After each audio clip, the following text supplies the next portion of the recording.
Our mission is really to accelerate the digitization of rail and maritime.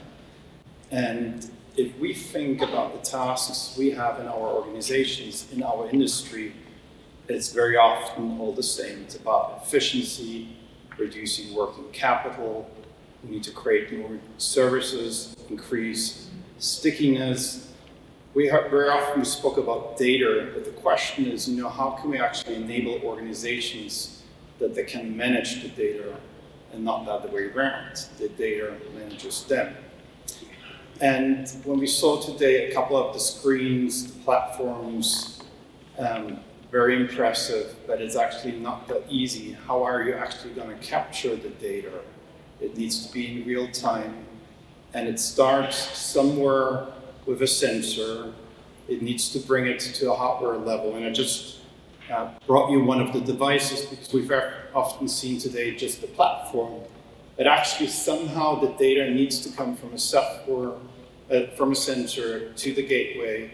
It moves to the cloud, and then you have the processes which can then display the data. And that device actually, because we talk about dry devices or dry assets, needs to be really good in energy consumption.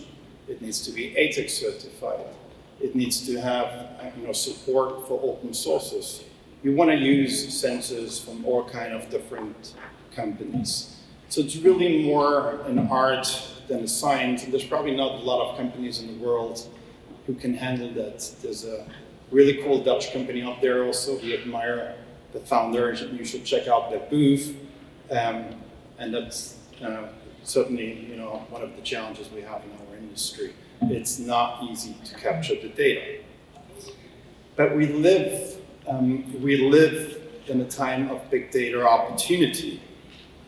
When we speak about data, it must be high quality, high resolution, high precision. It needs to be reliable, and it needs to be always connected. We read a lot in the press about data aggregators, but it doesn't really help you if the data is 6 hours old. And a lot of kudos probably in this industry goes to people like Marianne Tozocco, who's in the background, Hanno Schell, Eric Kaufman, Benjamin Becker, and many of those who have really been bold in taking decisions to equip their entire fleets, even if there's not immediately a return on investment use case right from day one. If you only select part of your fleet, you're never going to have the full transparency, but you need that. So definitely very bold decisions. Today we monitor and create insights from a little bit more than 200,000 assets. And what it means is if your clients travel within a couple of months, billions of kilometers, then that by nature creates a lot of insights around unloading, loading, shocks. You can do automatic shock classifications and all kind of shunting events. So it's really in the data that lies the opportunity.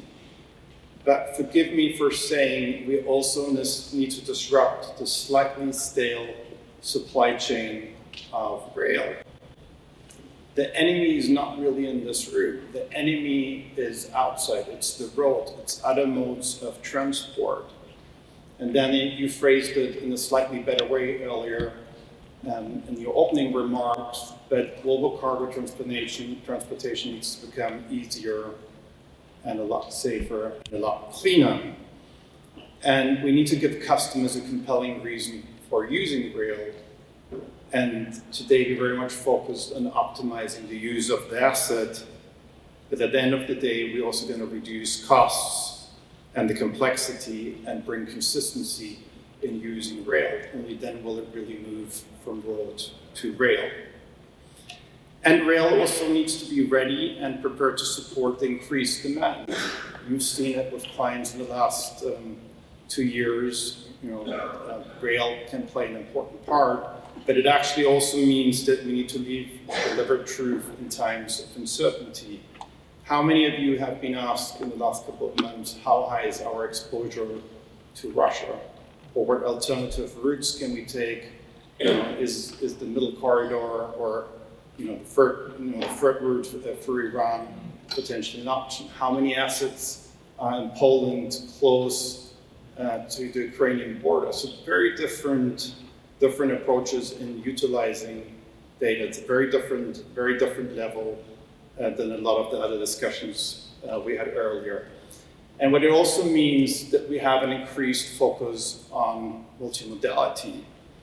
And we've just announced a couple of weeks ago that we're going to be equipping the majority of the 3,020,000 equivalent units of Hapag-Lloyd dry container fleet.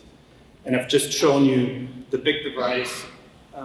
This is basically the same device, much smaller, but instead of sending now every 5 minutes, and the other device I showed you, lives for 6+ years, this device needs to live for 8 to 10 years.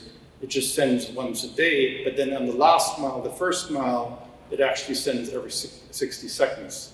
So same principle, solar-based, ATEX certified, and it collects a lot of data. And what it means also is that we now have an opportunity to collect massive data, not just from rail, but actually also from the maritime, and then bring additional benefits to our clients. So just last year, we were able to reduce the number of missed Rhine connections by 28%. So those are directly benefits from combining maritime and rail.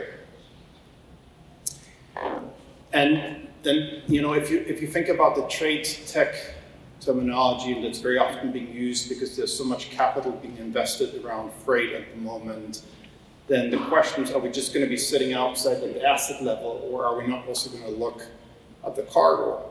Because if we understand sensors, and you all do around, the asset measuring, handbrakes and hatches and full levels, etc., why don't actually also go down on the cargo level? Because your clients do it anyway. Temperature, humidity, door openings. We've all seen the news recently, cocaine or drugs being hidden in either fruit transports or coffee beans.